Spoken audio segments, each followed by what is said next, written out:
My fellow Americans, I'm speaking to you tonight from behind the resolute desk in the Oval Office. In this sacred space, I'm surrounded by portraits of extraordinary American presidents. Thomas Jefferson wrote the immortal words that guide this nation. George Washington, who showed us presidents are not kings.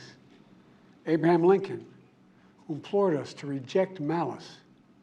Franklin Roosevelt, who inspired us to reject fear.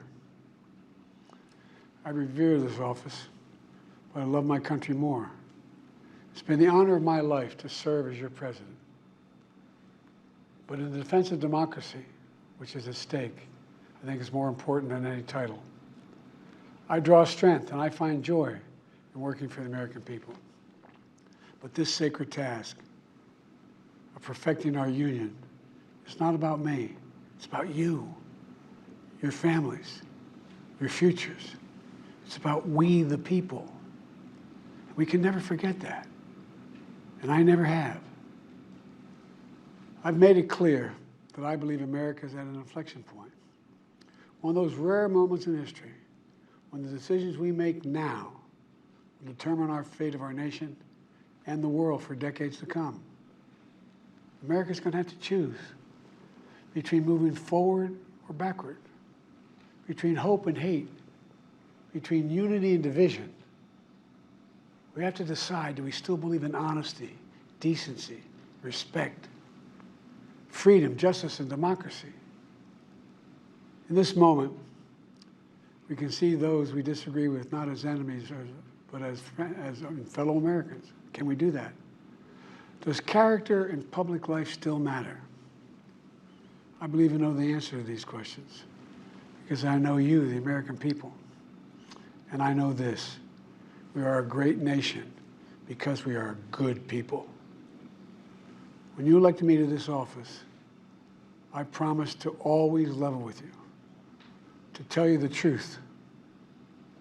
And the truth, the sacred cause of this country, is larger than any one of us. And those of us who cherish that cause, cherish it so much, a cause of American democracy itself, must unite to protect it. You know, in recent weeks, it's become clear to me that I need to unite my party in this critical endeavor. I believe my record as president, my leadership in the world, my vision for America's future, all merited a second term.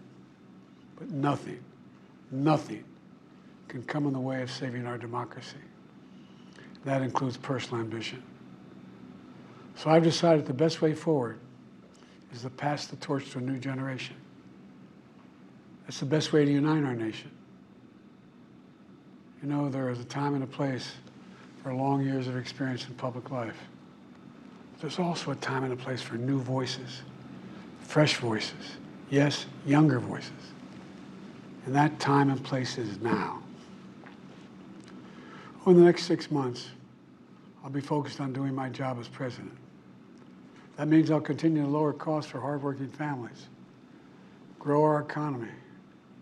I'll keep defending our personal freedoms and our civil rights, from the right to vote to the right to choose. I'll keep calling out hate and extremism. Make it clear there is no place in America for political violence or any violence ever, period. I'm going to keep speaking out to protect our kids from gun violence, our planet from climate crisis that is the existential threat. And I will keep fighting for my cancer moonshot so we can end cancer as we know it, because we can do it. And I'm going to call for Supreme Court reform because this is critical to our democracy, Supreme Court reform.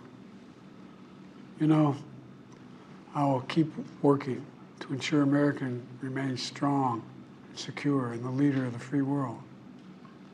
I'm the first president in this century to report to the American people that the United States is not at war anywhere in the world. We'll keep rallying a coalition of proud nations to stop Putin from taking over Ukraine and doing more damage. We'll keep NATO stronger, and I'll make it more powerful and more united than any time in all of our history. I'll keep doing the same for our allies in the Pacific. You know, when I came to office, the conventional wisdom was that China would inevitably surpass the United States. That's not the case anymore. And I'm going to keep working to end the war in Gaza, bring home all the hostages, and bring peace and security to the Middle East and end this war. We're also working around the clock to bring home Americans being unjustly detained all around the world. You know, we've come so far since my inauguration. On that day, I told you, as I stood in that winter, we stood in a winter of peril and a winter of possibilities. Peril and possibilities. We were in the grip of the worst pandemic in the century, the worst economic crisis since the Great Depression, the worst attack on our democracy since the Civil War. But we came together as Americans, and we got through it. We emerged stronger, more prosperous, and more secure. Today, we have the strongest economy in the world, creating nearly 16 million new jobs, a record. Wages are up. Inflation continues to come down. The racial wealth gap is the lowest it's been in 20 years. We're literally rebuilding our entire nation, urban, suburban, rural, and tribal communities. Manufacturing has come back to America.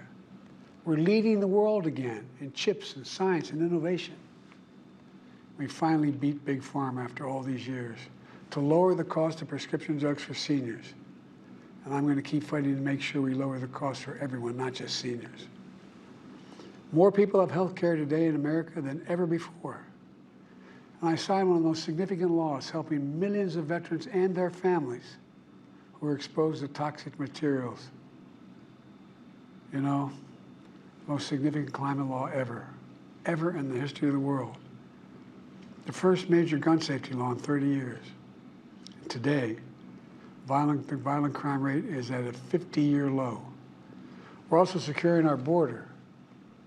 Border crossings are lower today than when the previous administration left office. I've kept my commitment to appoint the first black woman to the Supreme Court of the United States of America. I also kept my commitment to have an administration that looks like America and be a president for all Americans. That's what I've done. I ran for president 4 years ago because I believed and still do that the soul of America was at stake. The very nature of who we are was at stake. And that's still the case. America's an idea stronger than any army, bigger than any ocean, more powerful than any dictator or tyrant. It's the most powerful idea in the history of the world. That idea is that we hold these truths to be self-evident. We're all created equal, endowed by our Creator with certain inalienable rights: life, liberty, pursuit of happiness. We've never fully lived up to it, to this sacred idea, but we've never walked away from it either. And I do not believe the American people will walk away from it now. In just a few months, the American people will choose the course of America's future. I made my choice. I've made my views known. I would like to thank our great Vice President, Kamala Harris. She's experienced, she's tough, she's capable. She's been an incredible partner to me and a leader for our country. Now the choice is up to you, the American people. When you make that choice, remember the words of Benjamin Franklin hanging on my wall here in the Oval Office, alongside the busts of Dr. King and Rosa Parks and Cesar Chavez. When Ben Franklin was asked, as he emerged from the convention going on, whether the founders have given America a monarchy or republic, Franklin's response was, a republic, if you can keep it. A republic, if you can keep it. Whether we keep our republic is now in your hands. My fellow Americans, it's been the privilege of my life to serve this nation for over 50 years. Nowhere else on earth could a kid with a stutter, from modest beginnings in Scranton, Pennsylvania, and Claymont, Delaware, one day sit behind the resolute desk in the Oval Office as President of the United States. But here I am. That's what's so special about America. We're a nation of promise and possibilities, of dreamers and doers, of ordinary Americans doing extraordinary things. I've given my heart and my soul to our nation, like so many others. I've been blessed a million times in return with the love and support of the American people. I hope you have some idea how grateful I am to all of you. The great thing about America is here, kings and dictators do not rule, the people do. History is in your hands. The power is in your hands. The idea of America lies in your hands. We just have to keep faith, keep the faith, and remember who we are. We're the United States of America, and there's simply nothing beyond our capacity when we do it together. So let's act together, preserve our democracy. God bless you all, and may God protect our troops. Thank you.